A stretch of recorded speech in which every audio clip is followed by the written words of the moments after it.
In 2025, three very different true crime cases dominated headlines across continents, yet each exposed the same unsettling truth. The most devastating harm often comes from the places we feel safest. These are not stories of strangers in the dark, but of trust, proximity, and betrayal. This is True Crime in 2025. Case 1. The Erin Patterson mushroom deaths. In July 2023, a small town in regional Victoria, Australia became the center of an investigation that would later grip the nation. Erin Patterson, a resident of Leongatha, hosted a family lunch at her home. The meal was beef Wellington, a classic dish often reserved for special occasions. Among the guests were her former in-laws, Dawn Patterson Gale's sister, Heather Wilkinson, Heather's husband, Ian Wilkinson. Within hours of the lunch, all four guests became violently ill. 3 later died from organ failure. Ian Wilkinson survived after weeks in intensive care. Medical testing confirmed exposure to death cap mushrooms, scientifically known as Amanita phalloides, one of the most toxic mushrooms on Earth. Even small amounts can destroy the liver and kidneys. What initially appeared to be a tragic food poisoning incident quickly became something far more sinister.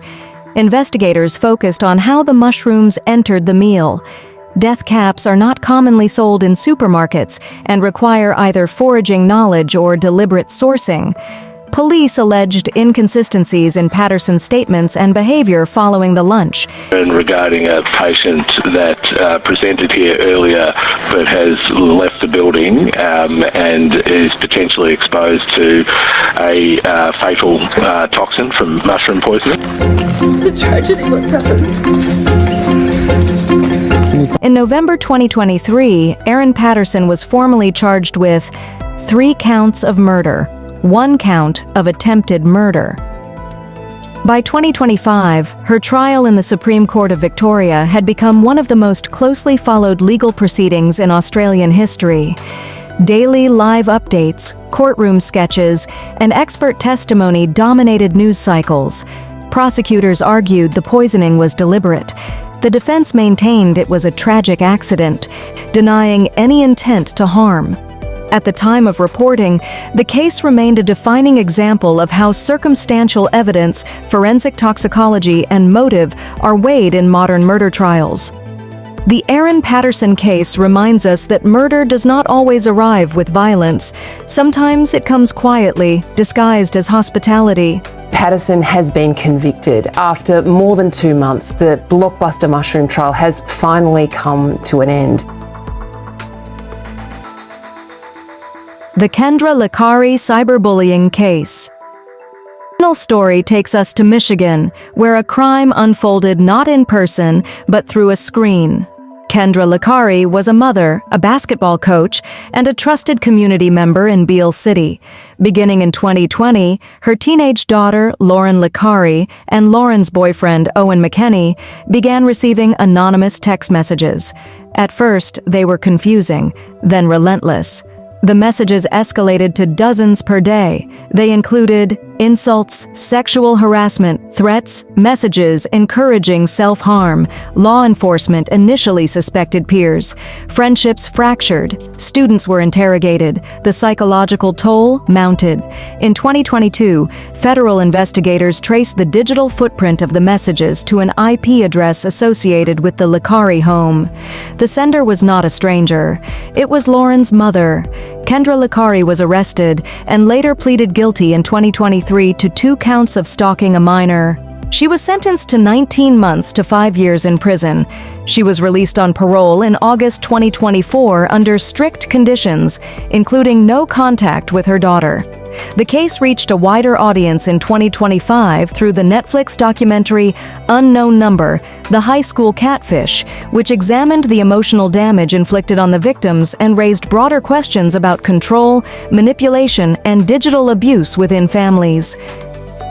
This case shattered the assumption that danger online comes from outsiders. Sometimes the call is coming from inside the house.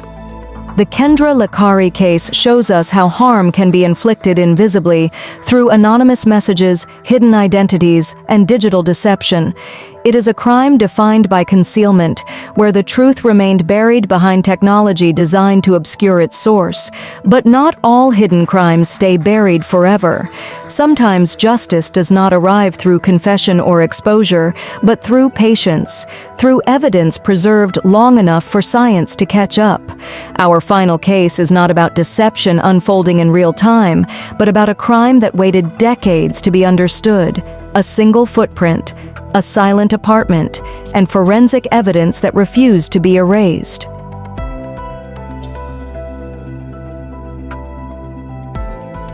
Our final case takes us back more than 3 decades to a crime that haunted Minnesota for years, until modern forensic science finally spoke for a victim who could no longer speak for herself. On June 13, 1993, 35-year-old Jeannie Ann Childs was found brutally murdered in her Minneapolis apartment.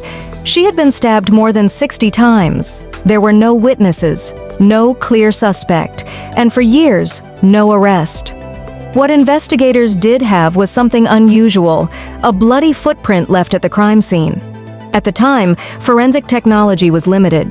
DNA testing existed, but databases were small and processing was slow. The footprint, while carefully documented, could not immediately be tied to a suspect. The case went cold, but it was never forgotten. For decades, Minneapolis police preserved evidence from the scene, including biological material and the footprint impression left in blood. As DNA technology advanced, the case was periodically revisited.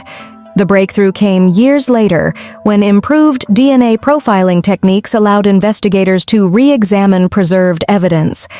In 2022, DNA from the crime scene was matched to Jerry Westrom, a man with a violent criminal history who had been previously investigated but never charged. What made the case especially compelling was the convergence of 2 forensic disciplines. First, DNA evidence linked Westrom to the crime scene. Then, forensic analysts revisited the bloody footprint. Experts testified that the footprint's size, shape, and wear pattern were consistent with footwear connected to Westrom, strengthening the prosecution's case. In 2023, nearly 30 years after Jeannie Childs was killed, Jerry Westrom was convicted of her murder. In 2025, CBS Minnesota's WCCO released Footprint to Murder, a WCCO original, a documentary that meticulously retraces the investigation. The film examines how patient evidence preservation, evolving forensic science, and persistence by investigators ultimately delivered justice. Rather than relying on sensationalism, the documentary focuses on the science, how footprints can tell a story, how DNA can outlast time, and how cold cases are sometimes only waiting for technology to catch up. The murder of Jeannie Ann Childs reminds us that time does not erase evidence, it only delays its voice. And in this case, forensic science finally allowed that voice to be heard. These cases, spanning continents and decades, reveal the evolving face of true crime. Together, they remind us that crime is not always loud. It is often quiet, ordinary, hidden in meals, messages, moments, and memories. But they also remind us of something else, that truth has a way of resurfacing, through persistence, through evidence, through science, and through the voices of those who refuse to let victims be forgotten. Thank you for watching. If you value carefully researched, responsible true crime storytelling, consider subscribing. And remember, sometimes justice is immediate, and sometimes it takes decades to leave its mark.